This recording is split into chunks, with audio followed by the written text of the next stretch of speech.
Assalamualaikum warahmatullahi wabarakatuh. Apa kabar semuanya? Semoga sehat selalu ya. Pada video kali ini, kita akan membahas tentang interaksi sosial.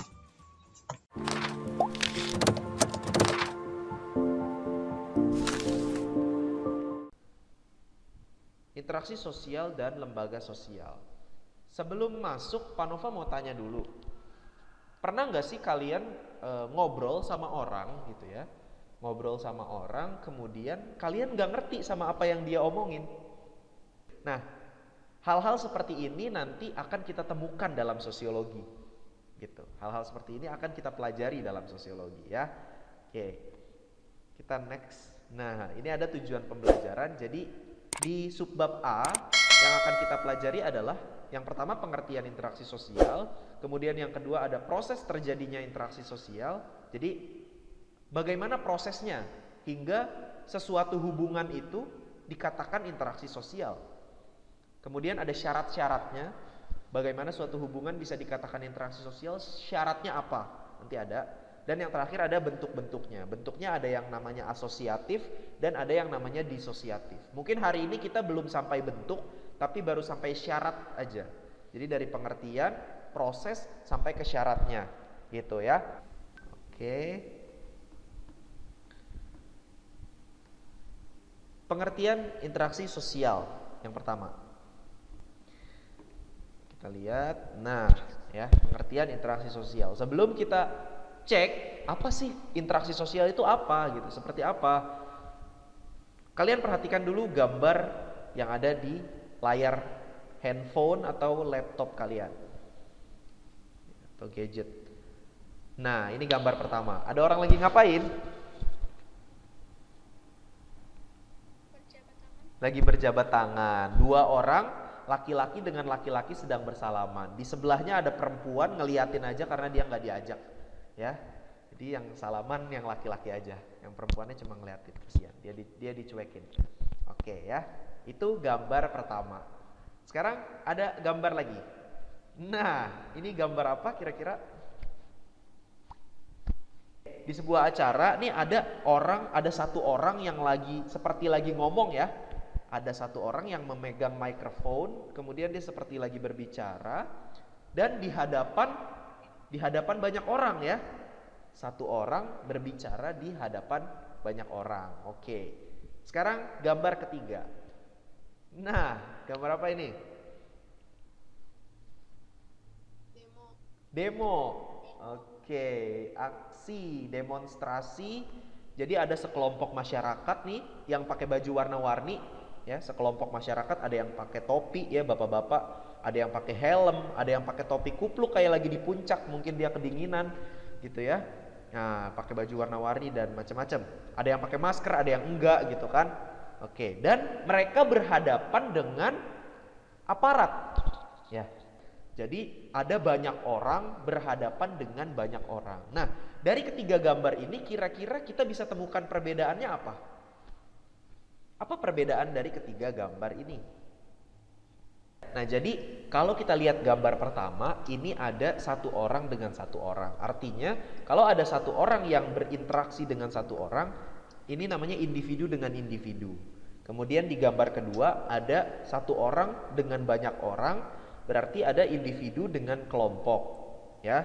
Kemudian di gambar ketiga, ada banyak orang dengan banyak orang, ini artinya kelompok dengan kelompok. Gitu. Nah, dari gambar ini sebetulnya kita sudah bisa dapat sedikit clue terkait interaksi sosial itu apa. Ya, kita udah dapat clue nih dari gambar ini, ya. Nah, untuk lebih jelasnya kita akan cek pengertian interaksi sosial. Sebelum kita cek lagi interaksi sosial itu seperti apa dan interaksi sosial itu bagaimana, sebelumnya Pak Nova ingin sampaikan satu konsep dasar dari ilmu sosiologi. Jadi ketika kita mempelajari sosiologi, ada satu konsep dasar yang harus kita pegang, yang harus kita hafal dan kita pahami. Oke? Nah, konsep dasar dalam ilmu sosiologi itu sering kita dengar sebetulnya. Ya, yaitu tentang makhluk sosial. Sering dengar tentang makhluk sosial?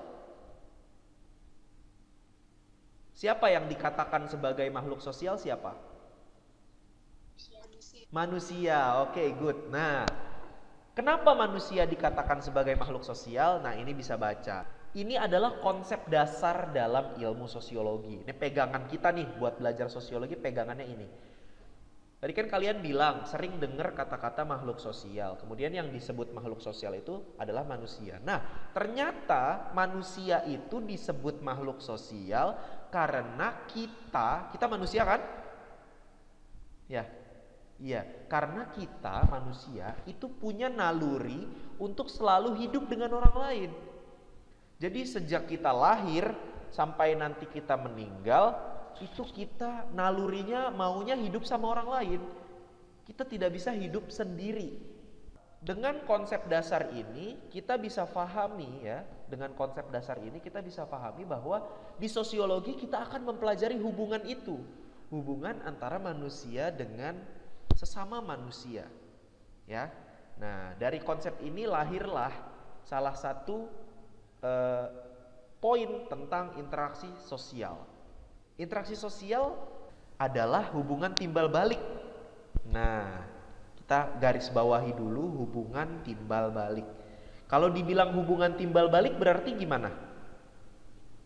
Nah, kalau hubungan timbal balik syaratnya harus ada respon, gitu. Ya, jadi misalnya kita menyapa orang atau kita memberikan isyarat kepada orang, orang itu harus merespon. Nah, itu baru dikatakan interaksi sosial. Ya, harus ada timbal baliknya. Nah, ini bentuknya kan antara individu dengan individu, individu dengan kelompok ataupun kelompok dengan kelompok sudah digambarkan di gambar yang pertama tadi ya, yang Pak Nova tampilkan ya. Ya kan? Udah kelihatan kan?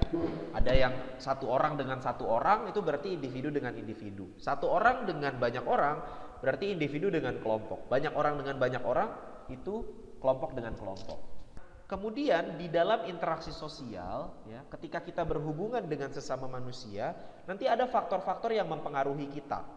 Nah, faktor-faktor ini sebetulnya sering kita dengar ya, mungkin sering kita dengar tapi kita kayaknya kurang paham deh sebenarnya artinya tuh apa. Nah, ada 5 faktor psikologis. Jadi kita ini, tubuh kita dipengaruhi oleh psikologis, dipengaruhi oleh perasaan, dipengaruhi oleh pikiran, oleh kondisi hati, ya, kesehatan dan seterusnya. Nah, itu namanya psikologis. Psikologis itu akan mempengaruhi interaksi kita, akan mempengaruhi hubungan kita dengan sesama manusia. Ada 5 nih, ya, faktor psikologis yang mempengaruhi interaksi sosial ada 5. Ada namanya imitasi, ya, sugesti, identifikasi, simpati dan juga empati. Beberapa kata sering kalian dengar kan ya. Nah, kita bahas satu persatu. Faktor yang mempengaruhi interaksi sosial tadi ada 5 ya. Ada imitasi, ada sugesti, ada identifikasi, ada simpati, kemudian ada empati. Nah, ada 5. Kita bahas satu persatu. Dari imitasi.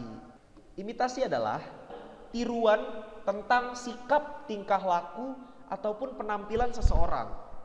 Jadi karena interaksi sosial ini membahasnya manusia, berarti kalaupun ada tiruan atau ada tindakan meniru, itu juga pada manusia. Ya. Biasanya kita suka meniru seseorang yang kita idolakan. Kita ngefans sama seseorang, kemudian ada satu hal dari dia yang kita tiru. Ya waktu masih kecil jarang lah ya anak kecil yang bisa masak beneran gitu ya. Anak kecil ya main masak-masakan karena dia meniru ibunya atau meniru siapapun yang sedang masak. Nah, itu namanya imitasi. Kita lanjut ke sugesti. Apa itu sugesti? Nah, sugesti itu adalah pemberian pengaruh kepada orang lain, pengaruh atau pandangan kepada pihak lain. Jadi proses mempengaruhi orang lain itu namanya sugesti tuh. Ya. Nah, biasanya orang yang dipengaruhi ini ya, orang yang diberi pengaruh itu biasanya yang psikologisnya sedang terganggu. Misalnya perasaannya sedang tidak baik-baik saja. Misalnya dia sedang sedih, sedang bingung, galau, ya. Nah, biasanya kalau orang lagi galau tuh itu gampang tuh dipengaruhi. Ya. Nah, disugesti ini itu bisa ke arah yang positif, bisa ke arah yang negatif. Ya, tergantung orang yang memberikan pengaruh. Orang yang memberikan pengaruh akan memberikan pengaruh positif atau kan negatif. Ya, misalnya, coba Pak Nova mau tanya. Eh, Misalnya kalian melihat teman kalian atau sahabat kalian dia sedang sedih. Ya, dia sedang sedih karena ditinggal oleh ayahnya. Ya, misalnya dia sedang sedih karena ditinggal oleh ayahnya, bekerja ke luar negeri selama 1 tahun. Misalnya ayahnya pergi ke luar negeri untuk bekerja selama 1 tahun, dia ditinggal. Kemudian dia sedih, dia murung, dia diem aja. Jadinya biasanya dia suka ngobrol, sekarang kok jadi diem aja. Nah dia sedih. Kira-kira apa yang akan kalian lakukan pada sahabat kalian itu? Menghibur. Dengan cara apa menghiburnya? Ajak ngobrol, terus apa lagi? Ajak main, ya betul, apalagi ya banyak ya. Nah nanti terus kita ajak ngobrol, terus kita bilang udah nggak usah sedih, nanti kan ayah kamu kan balik lagi, ayah kamu kan pergi untuk kerja, untuk cari nafkah untuk keluarga gitu kan. Nggak usah sedih, nanti kan bisa video call gitu kan sama ayah kamu. Udah sekarang main aja dulu sama aku.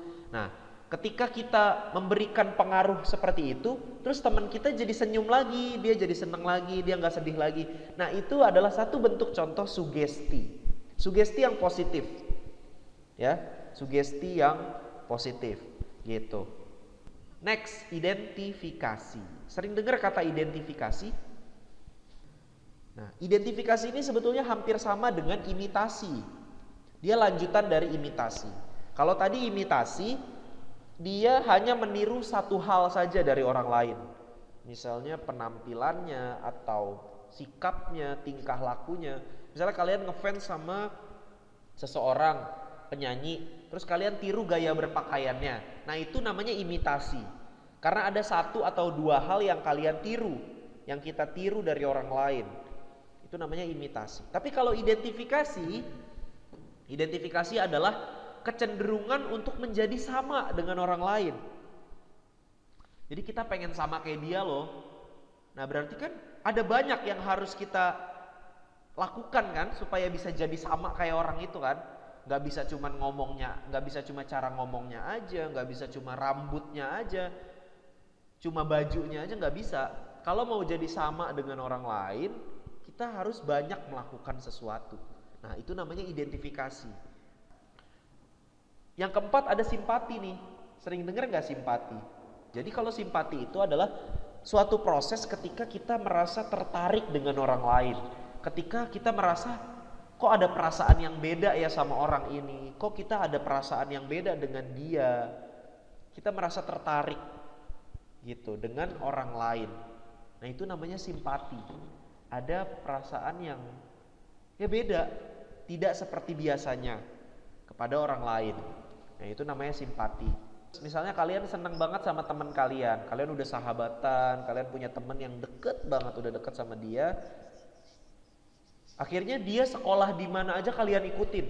Aku maunya sekolahnya bareng dia, gitu. Karena aku senang sama dia, dia orangnya baik banget. Nah itu namanya simpati, gitu. Sama teman kalian, simpati kepada seseorang, gitu. Jadi kalian maunya sekolahnya bareng aja sama dia, karena dia orangnya baik banget. Nah gitu ya. Ada suatu perasaan atau rasa ketertarikan kepada orang lain. Yang terakhir adalah empati. Nah kalau empati ini adalah lanjutan dari simpati sebetulnya. Kalau tadi simpati hanya perasaan tertarik saja, kalau empati dia ikut merasakan apa yang orang lain itu rasakan dan berpengaruh kepada dirinya. Jadi perasaan ini sudah berpengaruh pada diri kita. Perasaan tertarik itu sudah berpengaruh pada diri kita. Misalnya Pak Nova kasih contoh begini. Nauzubillah min zalik, ketika kita misalnya melihat teman kita ada yang terkena bencana alam. Misalnya teman kita ada yang rumahnya kena banjir. Ya, akhirnya dia bajunya rusak, kemudian buku-bukunya rusak. Terus dia harus mengungsi ke tempat lain karena rumahnya tidak bisa ditinggali ya karena sedang banjir gitu. Kemudian kita merasa Gimana kalau ada teman kita kena bencana? Sedih gitu kan, kasihan ya dia ya. Dia kasihan, buku-bukunya rusak, baju-bajunya rusak. Nah, ketika kita merasa kasihan atau kita memiliki sesuatu perasaan kepada orang lain, itu namanya simpati. Ya, baru simpati aja. Tapi ketika kita, aku kayaknya mau bantuin dia deh. Aku harus bantuin dia nih.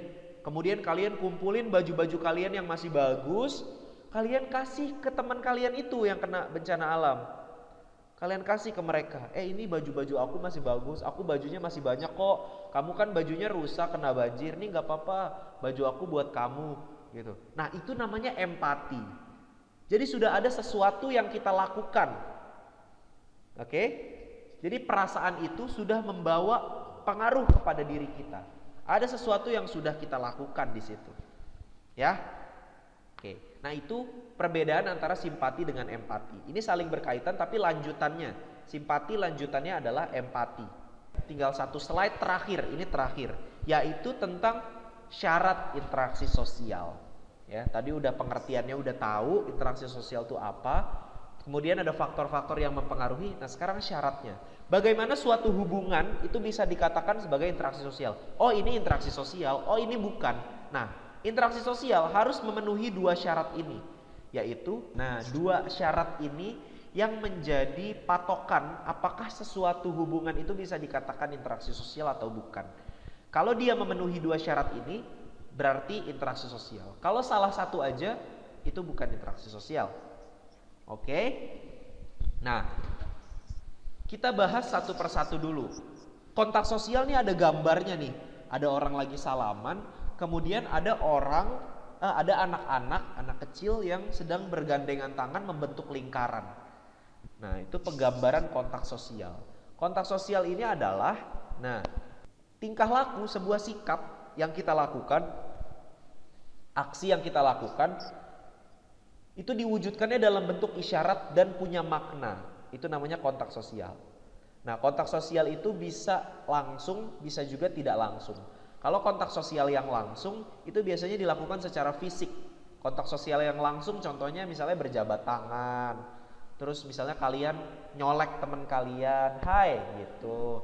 Atau kalian gemes sama adik kalian terus kalian cubit pipinya, ya kalian cubit pipi adik kalian.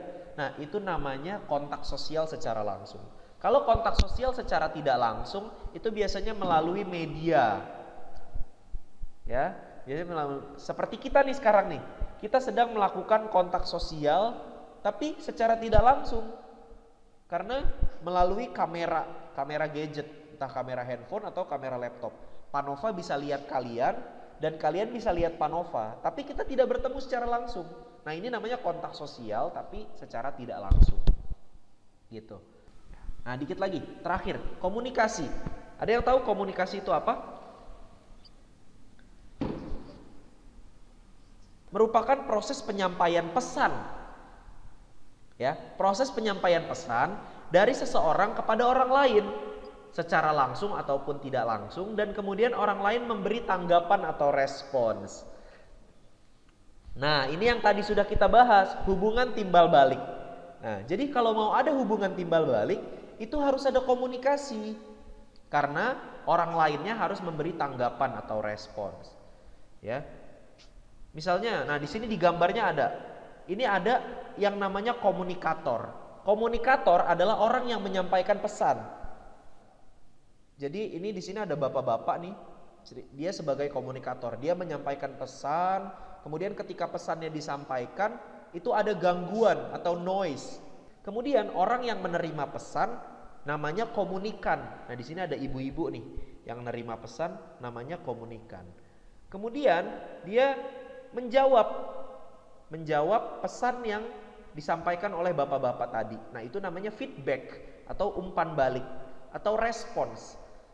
Nah, sehingga ketika sudah direspon, maka si pemberi pesan akan mengetahui apakah pesan yang dia sampaikan sudah diterima atau belum.